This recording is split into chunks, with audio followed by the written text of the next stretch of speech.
Welcome.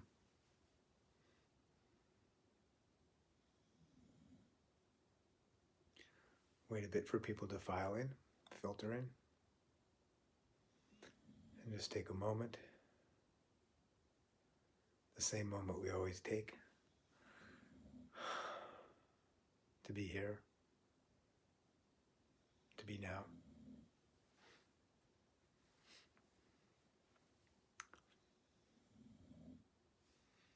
And just to be grateful that we're all together, whether we're here consciously or not. We are all here together.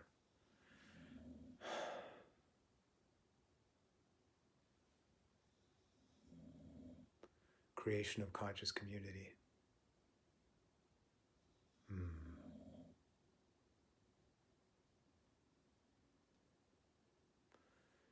Community that includes everybody all the time. Every body, human, animal, plant, rock, mineral, planetary, extraplanetary, it doesn't matter.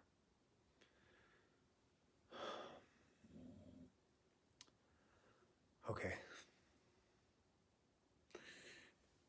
Today, we're going to talk about honesty.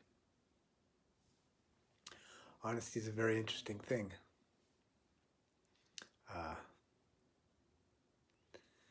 I was looking today, not because it's necessarily the place to look, but I thought, gee, is honesty, I thought thou shalt not lie was one of the 10 commandments. You know, I'm not a big Bible scholar, don't know too much about it, but I looked and it's not there.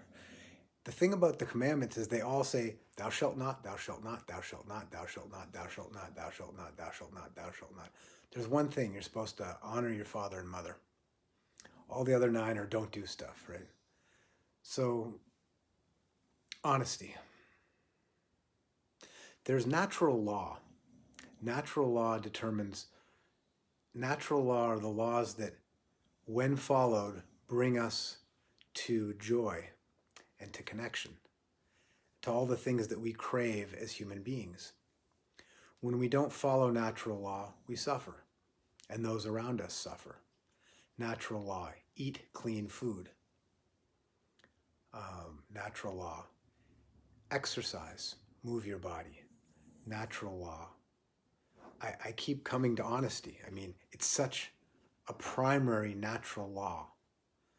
Honesty is fundamental to any personal stability, growth, joy, beauty, all these things. There's honesty internally and there's honesty to others. And they're intimately related. Honesty is such a natural law. There's a thing called applied kinesiology. It's an amazing science. I have a friend who's brilliant at this. And it could be called, I mean, the part that I know about, that she does with me, she does with most of the people she works with, all of them I'm sure, is called muscle testing. Muscle testing is, for example, she'll do whatever it is she does to clear my energy and to put me in the place where she wants me energetically. And then she'll have me hold my arm out like this, but it could be like this, it doesn't matter, it's just more convenient, straight out, horizontally. Hold your arm, and she'll say resist, and she'll push down on my arm. And then I'll think about, she'll say, okay, this is just for example. She'll say, think about something beautiful, and I'll think about my son playing with the dog in the sunshine. And she'll push my arm down, and my arm will not move. It'll be strong. And she'll say, think about something sad, and I'll think about a child that doesn't have food. And she'll push my arm, and it will go down. I won't have the same ability to resist. My muscle goes weak with that thought. Now, what you can do with applied kinesiology, what someone can do with applied kinesiology, it's better than any lie detector on planet Earth. You cannot lie. Your body will, see the machines they have for lie detectors now, they're based on sweat and temperature and things like that. They work kind of, but they're not foolproof. But your body will become weaker when you lie. And I can't say stronger when you tell the truth. It depends on the truth. But you won't lose power when one is in honesty, integrity, in truth. Is my name Anthony? She'll push my arm down and it will stay strong. Is my name Peter? Yes. My arm will go weak. My body will show weakness when I lie. Even if I'm just lying just like that, when I know it just doesn't mean anything. It doesn't matter what the lie is. With applied kinesiology, you can find out when you're lying to yourself. I believe that something is fantastic. Oops, no, I don't really believe that because my muscle goes weak. Honesty. It's a natural law that the truth keeps us strong. Honesty keeps us strong.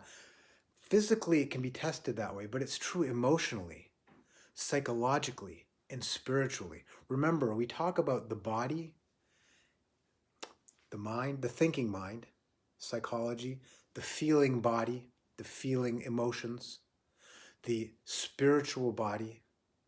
We talk about these things as though they're separate. They're not separate. They're parts of one being. And of course, there's the connection with the overall being. But we're talking about now the individual.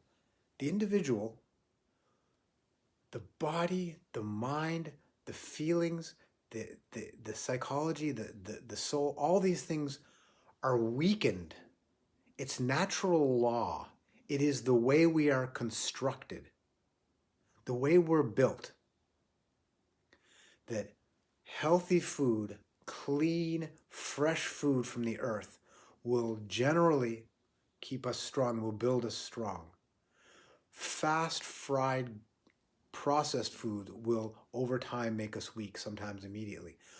Honesty, natural law, honesty will at least keep us strong and will over time definitely strengthen us. The more we come, the closer we come to our honesty. Lying, not being honest with ourselves even. With ourselves even. I had a very basic philosophical thing in my life. I can talk about it. I was raised without God.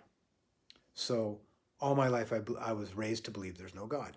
And then over the past 15, 20 years, doing the work that I've been doing, been coming to, after probably about 7 or 8 years ago, we would test me and we would say, there is a God, and I would test strong.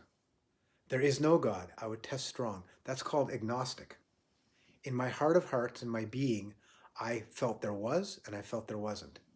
Now, after more years of this work that I've been doing, now in my mind, because I was trained to believe there's no God, I was trained. This is my mental construct.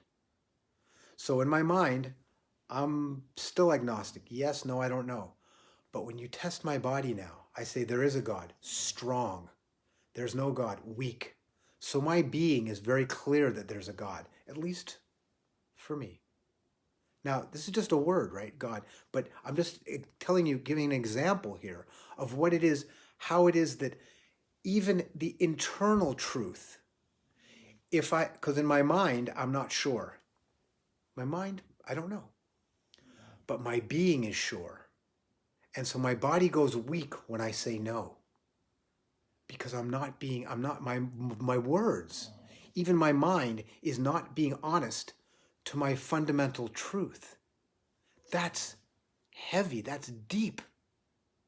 That's deep. That means that when we're not telling ourselves the truth and we believe our own lies here, we're still weakening ourselves, which means to be with strength, with that which we're born to grow into, to become, to realize, which is partly strength. That's one part of it. Strength, stability, love, beauty, creativity, strength, true strength, inner strength, is to clear out the contradictions and the internal lies. There's two kinds of honesty. One, there are people that are quite honest with other people. They tell what they believe is the truth to others. But there's nobody that I've met yet, nobody that's fully with truth internally yet. So if I'm not with truth fully internally, that means I can't be telling you fully the truth because I'm not fully with my truth. Until my being and my truth are like this, and I'm strong there, and there's no contradiction, I have to be partially lying to others. Now it's unconscious. I don't know I'm doing it, right? Because it's,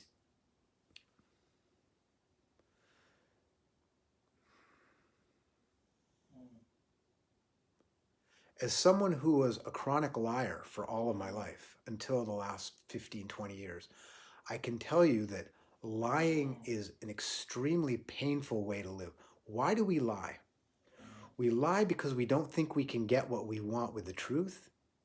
We lie because of what we think about ourselves and what we want other people to think about us. That's why we lie. And it's all fear. And fear is not a good way to live. Now, I understand truth is so liberating. Being honest, it's so liberating.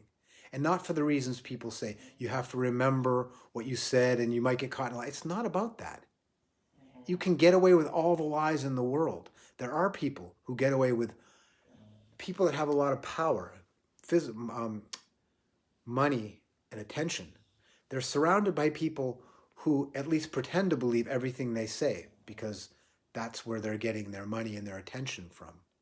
So they're getting what they think they want from. So even if you think you're getting away with your lies, and I know a lot of people like this, there's also habitual liars. You get people that just get into, that's just the way, they don't have to even lie for any reason, and they still lie.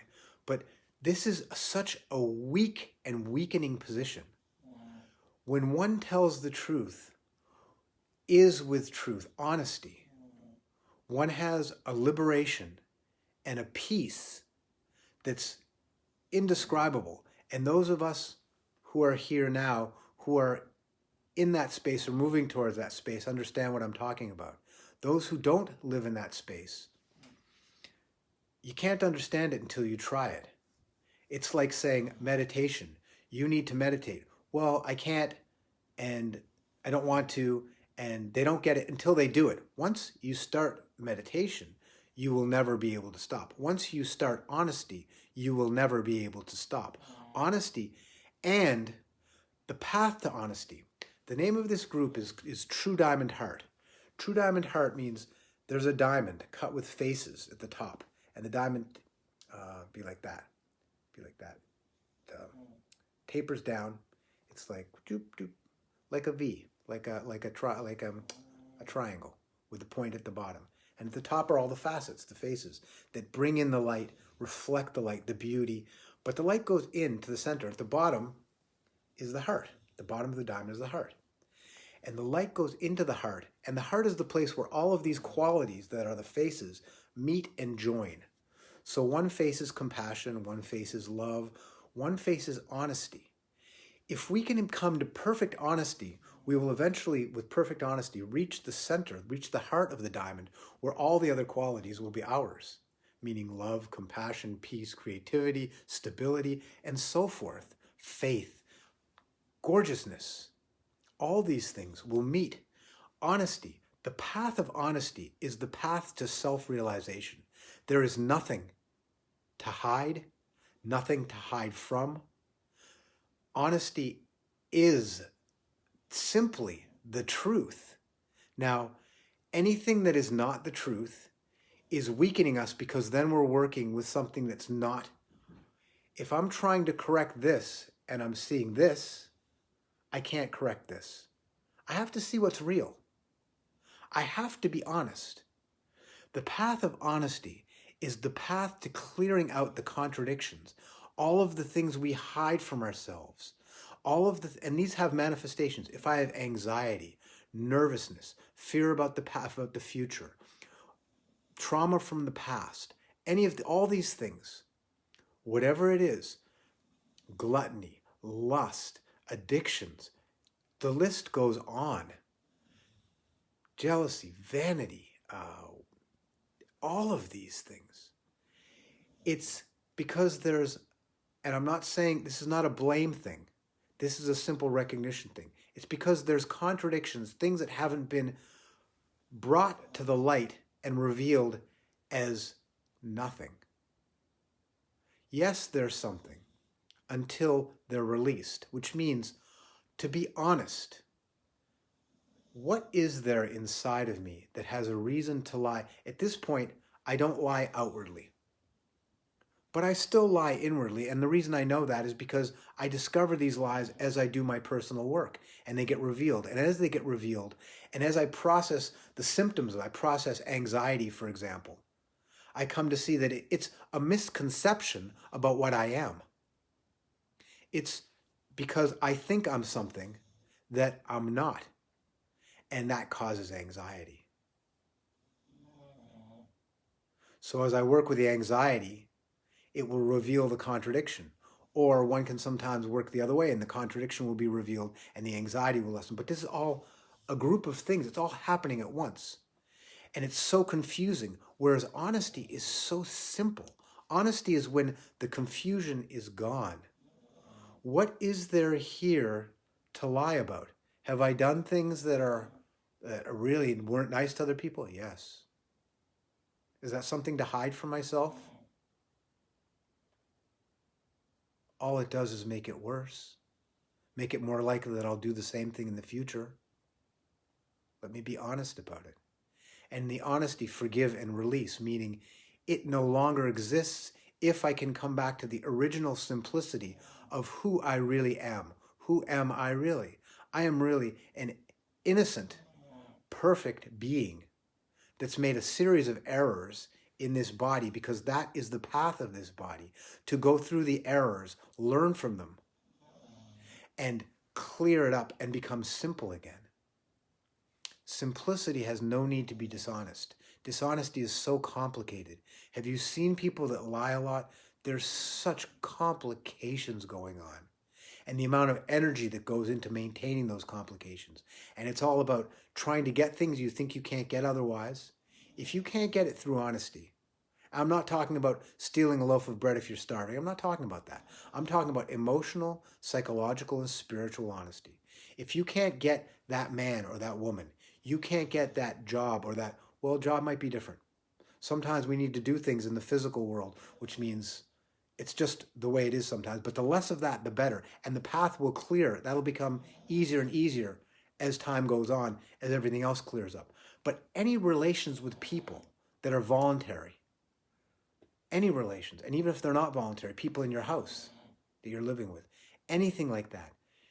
Honesty doesn't mean cruelty, doesn't mean, no, that, yes, that dress makes you look ugly. You don't say that. You say, maybe another dress might make you look better. That's a nice way to say, or you just don't say anything. What I'm talking about is the manipulation that we do of ourselves and others. Why is it that when people meet each other romantically, they act so amazingly wonderful, and they have these projections? Nothing is honest. Then when they get to know each other, the chances are they don't like each other that much anymore, because it wasn't honest.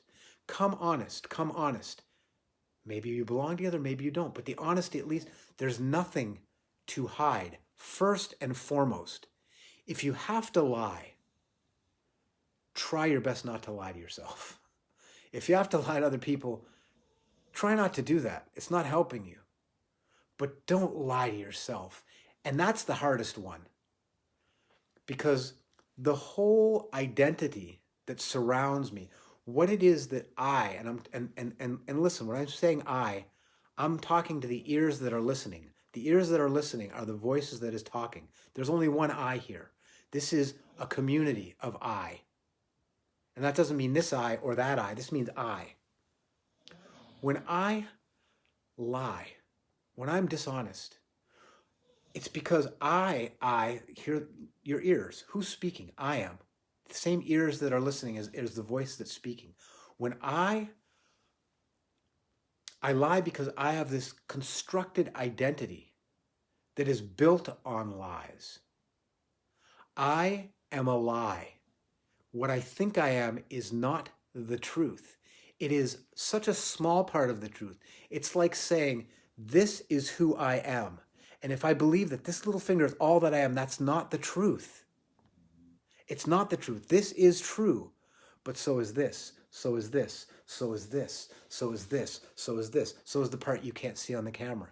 So is this unbelievable radiation of energy that you're feeling wherever you are. You could be 10,000 kilometers from where I am, and you're feeling it. and I'm feeling you. So this is not who I am, nor am I a male of this color with this job in this house and this background, this history that I've had, these exciting, crazy stories that I've been through, and this great hopes for the future that I have. That is this. Yes, it's part of what I am. I am embodied. I am a body. I have this skin color. I happen to be male.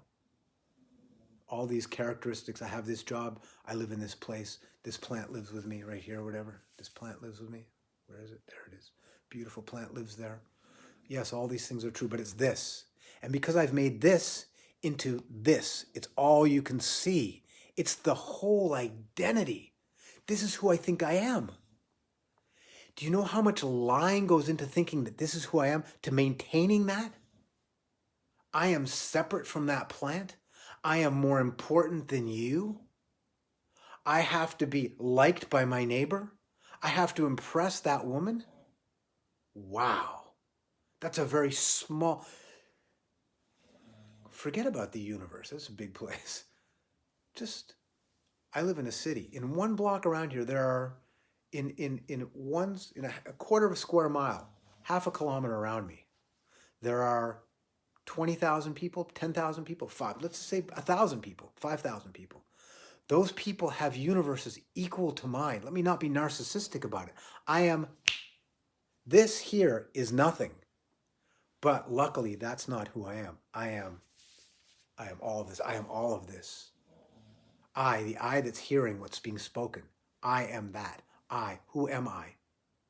So because I'm trying to maintain this, and I'm competing with my neighbor, and I'm competing with this other person, and I'm comparing myself to that other man, and I'm comparing myself to my past, and I'm thinking about what happened to me in the past and what's happening in the future, and nothing, it's all detracting from this magnificent truth that I am. But because I'm trying to keep this little identity together, and it's always in danger. This body will be gone. I will be older.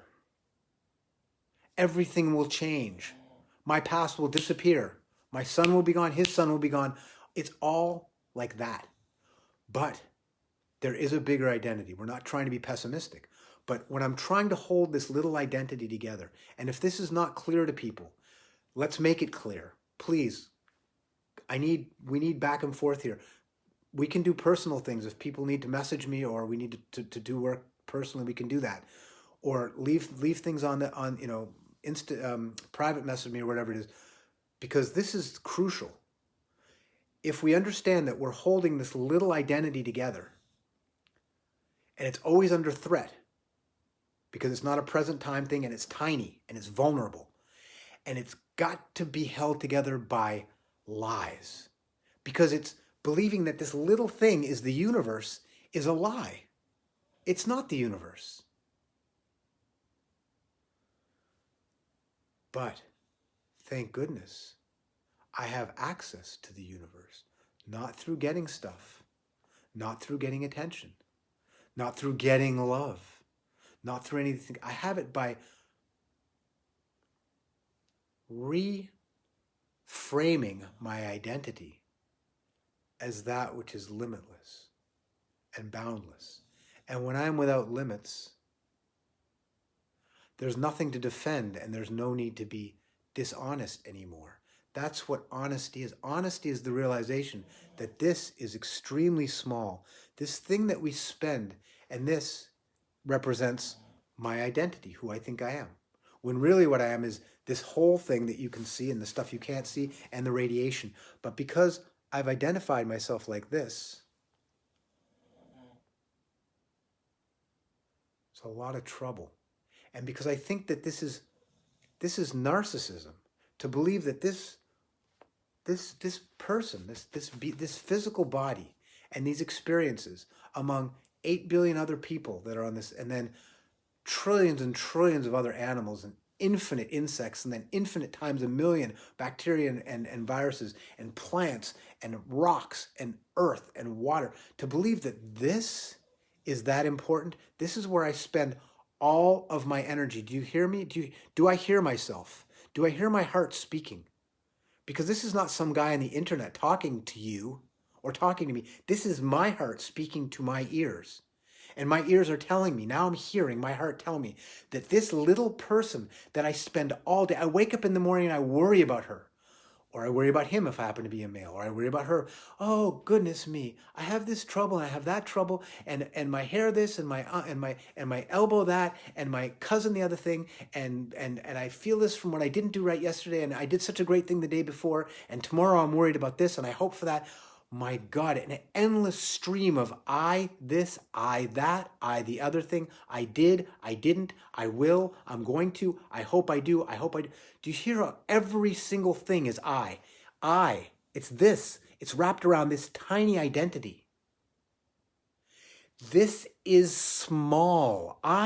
This identity, this guy that gets out of bed every morning, feeds the dog, goes to work when work is open, comes home, does this stuff on the internet, whatever he does, whatever this guy does, it is, yeah, sure, okay, yeah, it's a big deal to me, yeah, but it's small. It's not going to make me happy or bring me peace. And it will, if this is who I think I am in totality, which is what we are taught, go out there and get yours, think positive, it's all about you are a shining star. Yeah, you are, but not this. This is nothing. It's important. The body's important. This life is important. Food, clothing, shelter, free time, security, and company. 6 things. We need this. Super important. Great.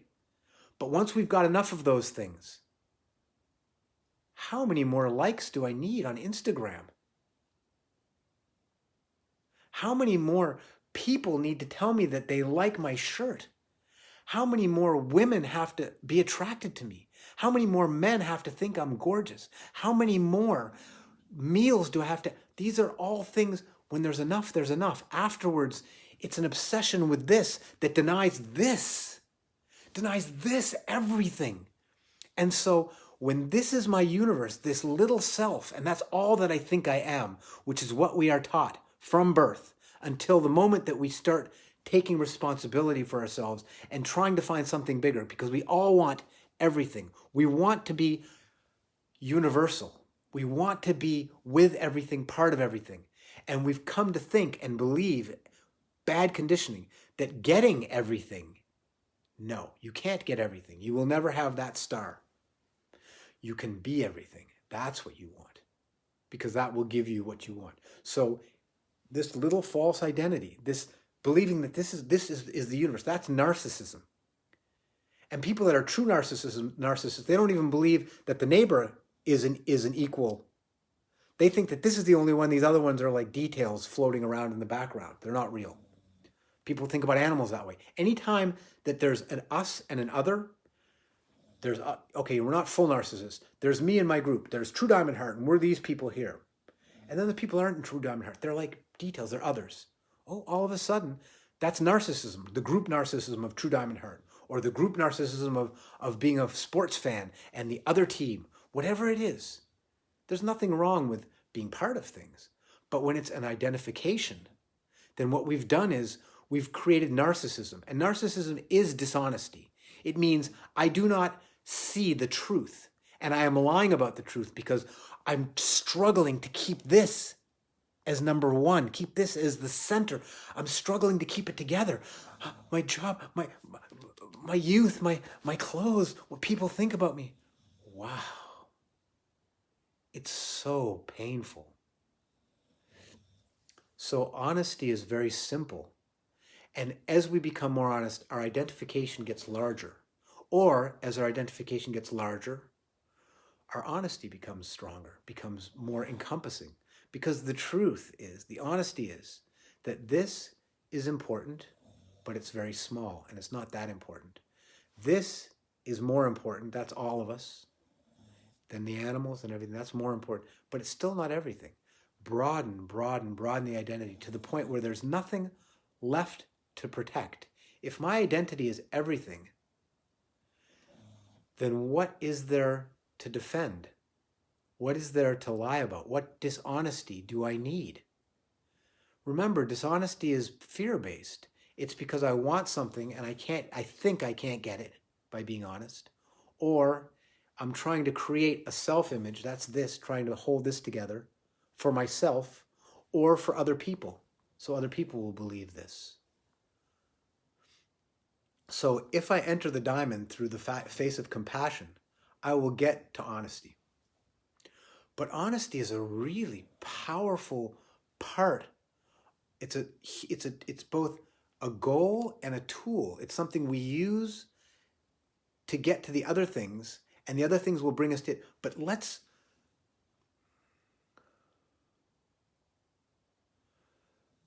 understand that there's nothing, finally, to be dishonest about.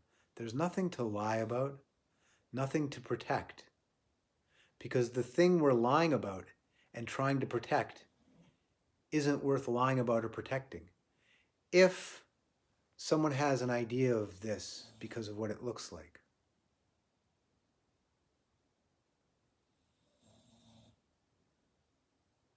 what?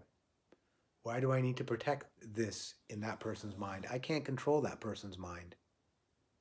Let me broaden this identity and open this up so that what that person thinks just becomes part of the overall identity. And it's not personal. Nothing is personal. Nothing is personal. Nothing is personal. We're going to talk about this one day. What they think is not personal, this is a fundamental thing. And it's become common wisdom among people that are on this kind of, are doing this kind of work or looking. But what usually people stop, they say, well, don't take him personally. Don't take the situation personally. Don't take that personally. Don't take the wall personally. Don't take the plant personally. Don't take the ceiling personally. The fundamental thing to not take personally is you. My fundamental thing is don't take myself personally. Don't take this personally. What I think, don't take that personally. This thing is not my friend when it's working with emotions, psychology, it's working with emotions and spirit. This thing's function is to practically find food, clothing, shelter, reproduction, company, safety. That's what it's for. It's a practical machine. But we've put it in charge of everything. So we try to use it to find our life's purpose. And this thing is lying to me, and you know it. You wake up in the morning. What does this do to you? Does this wake up and say, oh, what a glorious day, and open? It does sometimes. And then the next day it says, oh, and it worries about something, and it's traumatized by something in the past. This thing here causes a lot of pain for you, doesn't it? A lot of unpleasant thoughts happen, don't they? And you could say, well, he did it. He caused this. He made me. He cut me off in traffic. She betrayed me. He was rude to me. She something. That's more dishonesty. It may have happened, but where is the bad feeling? To be honest, where is I wake up and I'm like, anxious. Oh, I'm anxious because my son. I'm anxious because that woman. I'm anxious because my job. This may be a little tiny bit true. This may be some of the stuff that's caused pressure. But the truth, the honest reality is the anxiety is here and nowhere else. I am an adult. I am responsible for what happens here. I can't blame other people for it. That's not honest. That's projection of how I feel, because we all know we've made mistakes. Someone will say something to me and I'll think, whoa, that's really rude. And I'll have this reaction. Then the person will tell me the next day what they meant. Oh, they really meant it as a compliment. And I'll be like, oh, okay, now I feel better. What just happened?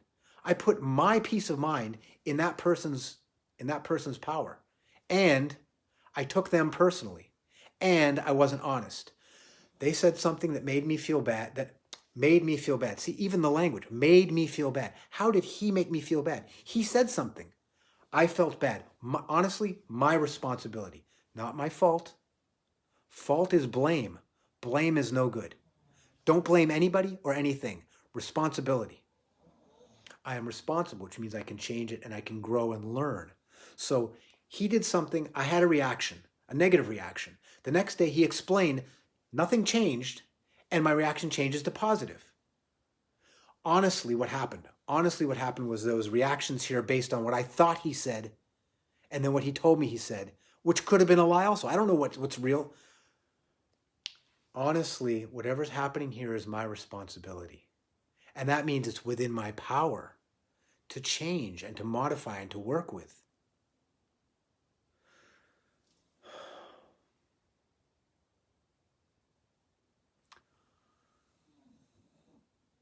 The reason that we're dishonest is because we're trying to protect something that barely exists. And we've made it everything. This little self. And this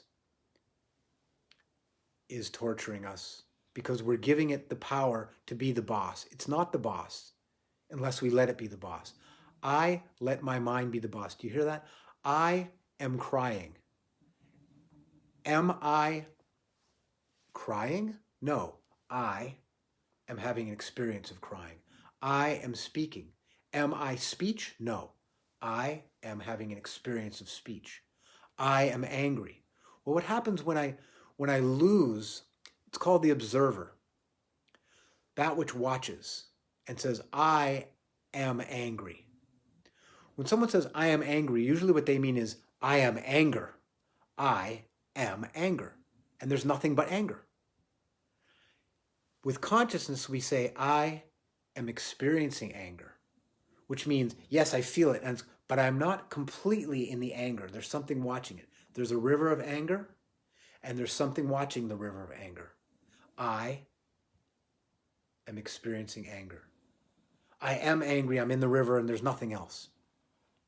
So this thing here is making us believe that we are this bunch of thoughts and feelings, when really I am something much, much bigger, and the thoughts and feelings are a little part of that experience. So we're going to broaden our identity. It's the diamond heart. Broadening the identity is everything. So is honesty, everything. So is compassion, everything. They're just different ways of getting to the heart where all of these properties meet. Honesty. If you don't know you're lying to yourself, then it's a beginning to say, I am lying to myself, I just don't know how. Because if I'm not lying to myself, I'm walking on water. The only way to not lie to yourself at all, zero lying to myself. I am a realized person. A realized person means I am simply compassion, love, peace, stability. No one can make me angry. I can experience anger, but I won't even experience much anger, really. It'll be just a distant thing because my identification is so large. If I am fully honest, when I am fully honest, and I will be fully honest, because hear me, please close your eyes. Hear my voice with my ears. I am speaking to myself. My ears and my voice are the same. I hear because I am speaking to myself. I will be fully honest. This is my goal because I will be fully joyful. And I can only be fully joyful with that innocence of a child. Why do children and animals take such amazing photographs? Little children. Because they have no self-consciousness. Self is the little finger I was showing you before. The little finger, the little identity. When we have that little identity and we're protecting it, someone points a camera at us, we stop being natural.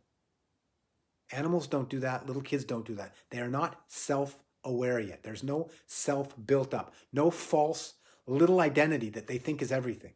We are going to become, innocent, like little children, fully honest, yet with the responsibility of adults, because the responsibility and the honesty of taking responsibility and seeing when there's things that aren't consistent within us, that will bring us through to greater honesty, to the innocence, where our identity is so large and our peace is so limitless and our ability to help others serve is without bound.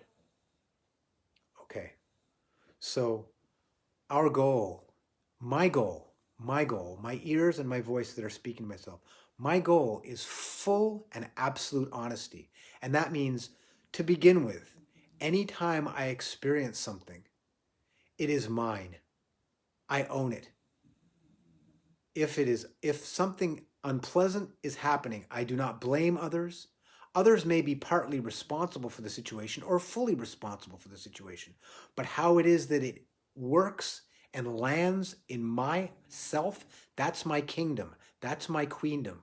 That is where I work with, process, and live with what it is that's happening. The truth is, I feel this jealousy.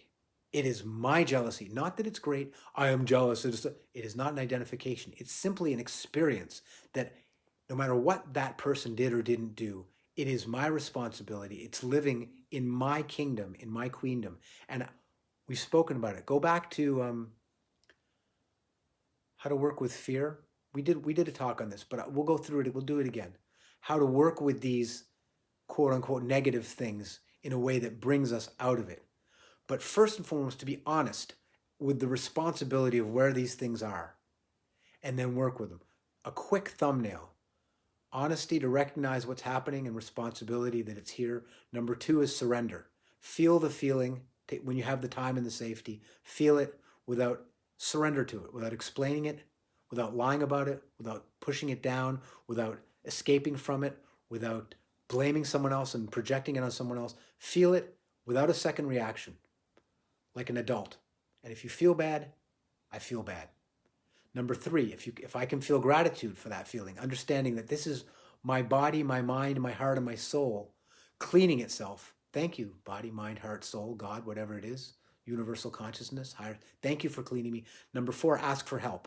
You can ask God, you can ask your higher self, you can ask cosmic consciousness, you can ask nature, you can ask a blade of grass, you can ask Buddha. It doesn't matter what you ask. Ask that higher self to help you.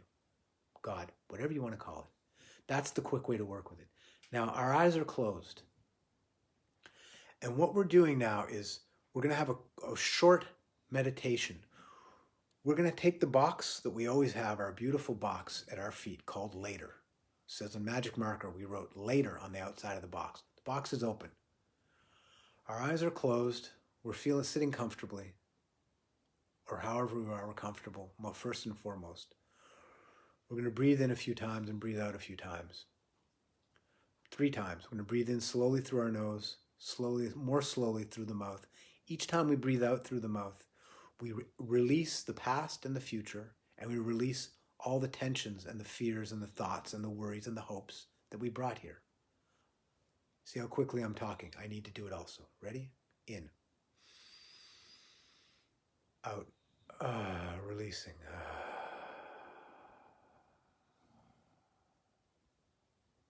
Feel the space. 2. In.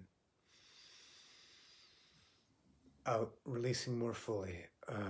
Slowly. Releasing. More space. In. 3. Out slowly, releasing the last of the tension of the thoughts and the past and the future. Just here. Spacious. Spacious. I feel the space that we're sharing now. It's open. Very, very quiet. Peaceful. Now what we're going to do is unusual. Pick one worry, anxiety, fear, something. If you can pick something that you hide from other people, or that you don't want to admit about yourself, but it's true, that you know is true, bring it up.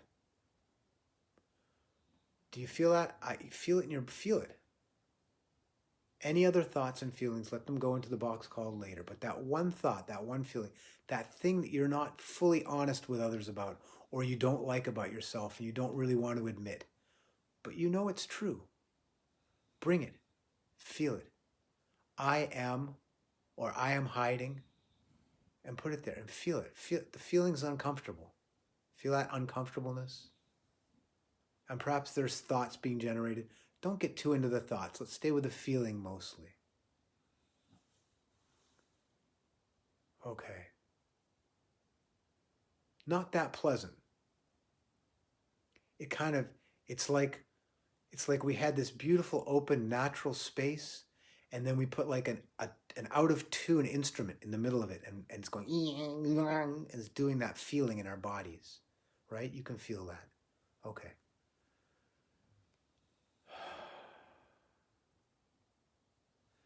Now take it gently and open it up.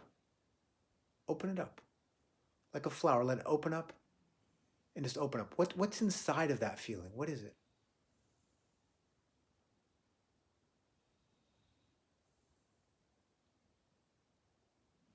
Inside of the feeling, if you really, really open it up, inside of the feeling is peace. The feeling is just like a wrapper. And if we take the wrapper off, there's nothing inside it. Now go into that empty space that we just opened up and the empty space we started with.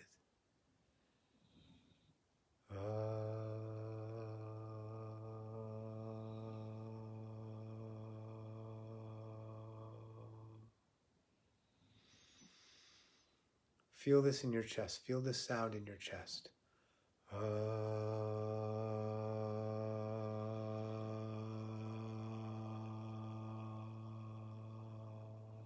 Let it bring light and create space. Let it expand from your chest.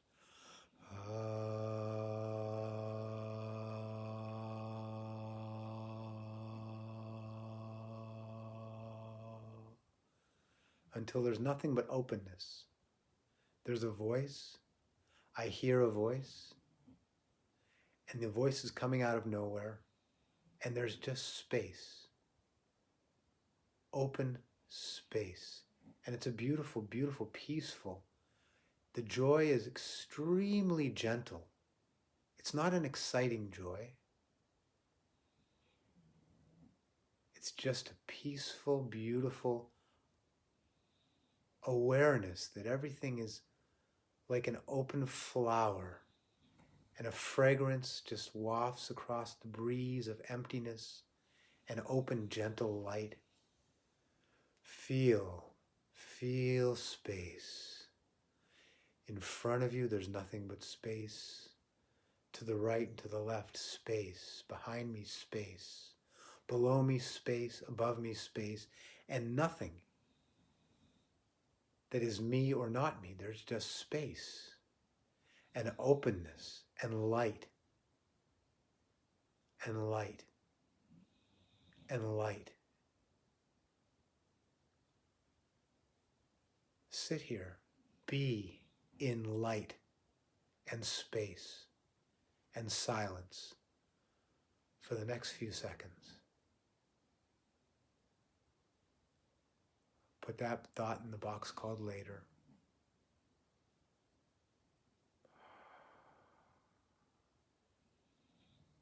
Feeling later.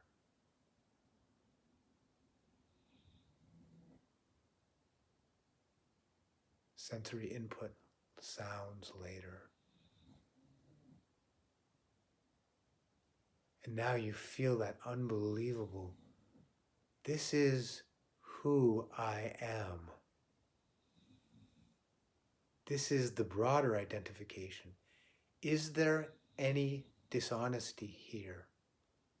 Don't let your mind go anywhere. If your mind goes somewhere, put that stuff in the box called later, gently. We'll get to it later. But right now in this space, is there anything contradictory? Nothing can be contradictory if everything is here and everything is open and with a gentle, peaceful joy. There can be no contradiction. There can be no dishonesty. This is honesty. Why am I in honesty now? Because there is no other. There's only I. I am everything. I am the truth. And that little thing that tortured me this morning, that I just brought up when we began this meditation, that's going to try and torture me when I'm lying down, going to bed tonight. What is that? It's like a leaf blowing in a 1,000,000-acre forest. It's nothing. I am the 1,000,000-acre forest, the 1,000,000,000-acre forest, the 1,000,000,000,000-acre, the infinite bounty of all that is, infinitely creating and creative and free.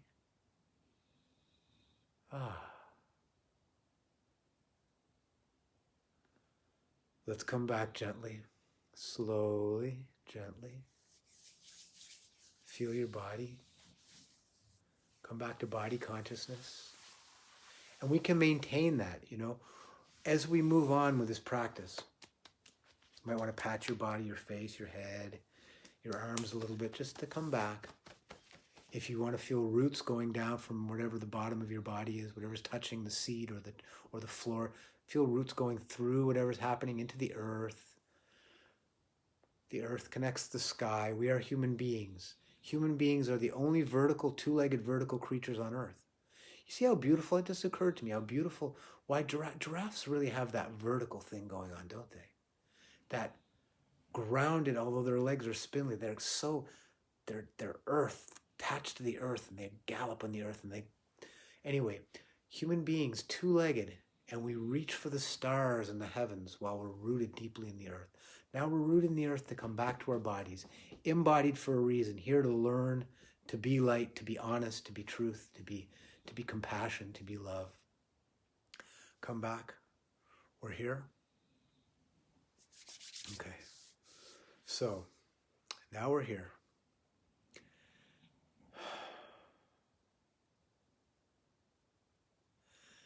We can maintain, the more we're able to function in the physical world, allow this to do the work that it needs to do practically without letting it be the boss and telling us that this is who we are. The more we're able to be embodied doing our work like that while maintaining it, at least a feeling of that grander self. You can feel it now. You should have it lingering. A kind of a different, you can hear it in my voice. The way I'm speaking is different because of where we just were together. That energy is being carried and continued and maintained. And when I'm not driving or crossing the street or doing work or needing to be engaged, then I can take time when I'm with the flower or I'm with the guitar or I'm with the dog or I'm with the stillness, then I'm able to contact the actual connection that we just had there in the embodied state, to bring that consciousness into the embodied state, into the everyday, is the goal.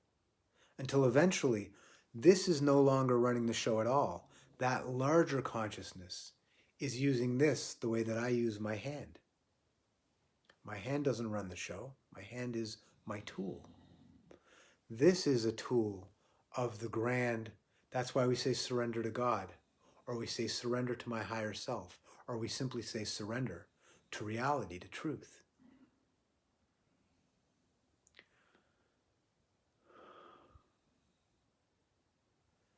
There is no substitute for the work that I must do by myself as a responsible human being to become honest, diamond heart, honest. Usually I use the word light. Light just means honest. Honest just means love. Love just means compassion. Compassion just means full creativity. Full creativity just means kindness. Kindness just means beauty, and so forth. They're one thing. Body, mind, soul, one thing. We live in a fragmented world, so even language is the chopping up of reality into representational words. We put them together and make representational. It's all one step removed from reality. But this is how we function here sometimes. Sometimes we function here the way that we just did.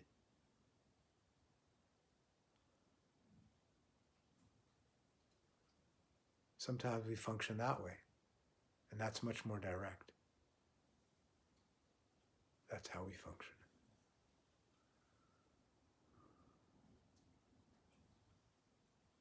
That's how we function. But there is no substitute, and there is no substitute, and no way around, over, under, going through what it is we need to go through, which is sometimes painful, but it consists of being still and being alone. It consists of meditation, which means stillness, contacting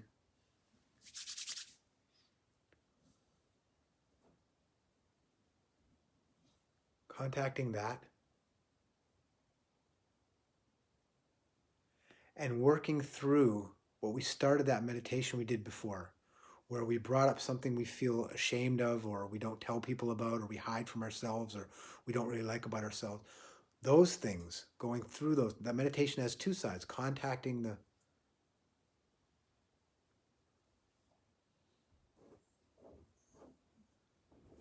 that space and that grandeur, that grand identification, and then working through all the false identification that we still carry with us so that we can be taking instructions from and in that beauty of the grand identification. Meditation, stillness, being by myself and doing the work. There's no substitute. First thing in the morning, last thing at night, if I don't have a practice. 1 minute. We've been saying 30 seconds. Now we're going to do 1 minute. And if I miss a morning, there's no guilt. Just do it the next morning. First thing when I wake up, 60 seconds before anything else. And if I can't get up because the person next to me is going to say something, if I have someone in bed next to me and I don't want to explain myself, I lay still in bed. There's a way to do it. 60 seconds. And if I can't do it there, I go in the bathroom and I close the door and I sit on the toilet and I spend 60 seconds there like that. Or I sit on the edge of the bathtub somewhere safe and I spend 60 seconds as early as I can. And if it's 2 minutes or 5 minutes or half an hour, better. But if I don't have the habit, we're creating habits. First thing in the morning, 1 minute, 60 seconds of stillness. Nothing else. No phone, no kids, no husband, no wife, no dog, no radio. Just 60 seconds with this. Then before I go to bed, 60 seconds with this. Creating a habit. Until it'll grow naturally to 2 minutes. It'll be 5 minutes, 10 minutes. And when I miss 3 days, I'm not going to do it. I may as well. I can't do it. That's a lie. Don't lie. Don't be lazy. Laziness is a lie. I can't do it. That's a lie. It's not the truth. If I can do it, you can do it. If he can do it, you can do it. If she can do it, you can do it. You can do anything. We are all equally equipped. Equally equipped. I am responsible for myself. I am capable. Period. The end. Which means on the one hand, I can't escape and say, oh, my mind, I can't still my mind. Oh, well, he won't let me be quiet. I can't blame anything. I can't even blame my mind. Number two, I have the power and the capability to do amazing things. So on the one hand, I can't escape it. But who wants to escape it? I want my power. Because on the other hand, I get the power to determine my life. So what we're going to do is we're going to start actually doing this that we do. This creating these habits of stillness. And the other thing that we can do is we can pray or ask for help, which can be part of the meditation. But don't spend the 60 seconds in the morning. Don't spend too much of that time saying, God, I want a new car, I want a new boyfriend, I want a new husband, I want a new wife, I need a better job, I want my anxiety to go away. Too much talking. When I ask for help, it means simply true prayer, true asking for help is, help me. Which means, watch.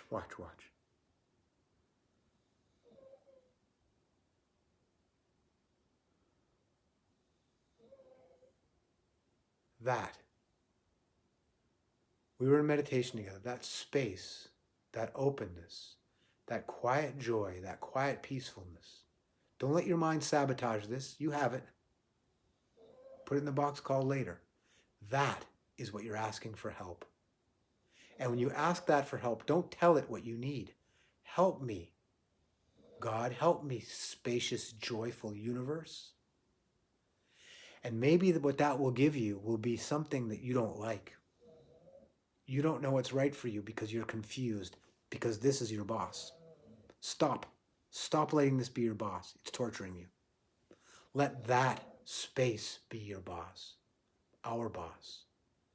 And we do that by cultivating, by working, by doing what it is we're talking about, meditation and genuine prayer. Help me. Sometimes help me means more anxiety, because that's how the body will heal itself. The emotions will heal themselves. The spirit will heal itself. The mind will heal itself if it is left to its own nature, if we're honest and we surrender. Honest about it being there, my responsibility. Surrender to it. Be grateful if possible and ask for help. And let the storm rage, because this is full of storm.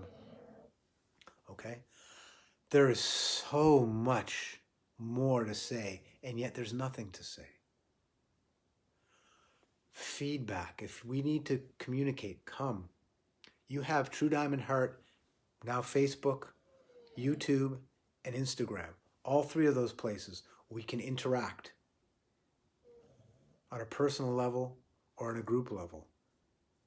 And if there's feedback, if there's individual things that we need to work on, I need to work on something, I need to work with this person or that person, we can do that on a more individual level.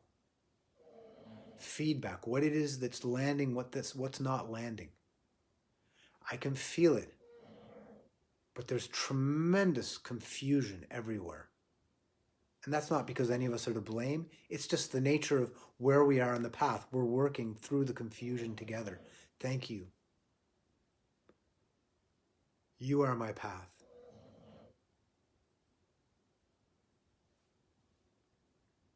See you on Sunday, 9 o'clock. Stay safe and stay conscious. See you soon.